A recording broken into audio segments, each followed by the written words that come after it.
دعائے جوشن کبیر۔ شروع اللہ کے نام سے جو بڑا مہربان اور نہایت رحم کرنے والا ہے۔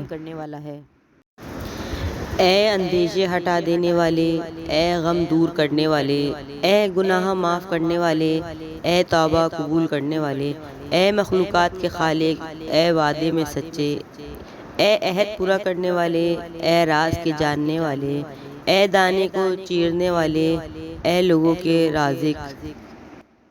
اے وہ جس کے سوا کوئی معبود نہیں، تو پاک ہے اور فریاد رسوں کا فریاد رس ہے۔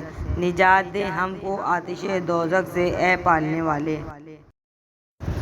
اے معبود، میں تجھ سے تیرے نام کے وسیلے سے سوال کرتا ہوں، اے بلند، اے وفادار، اے بے نیاز، اے مہربان، اے احسان کرنے والے، اے پسندیدہ، اے پاکیزہ، اے ابتدا کرنے والے، اے قوت والے، اے حاکم۔ اے وہ جس کے سوا کوئی معبود نہیں، تو پاک ہے اور فریاد رسوں کا فریاد رس ہے۔ نجات دے ہم کو آتش دوزخ سے، اے پالنے والے۔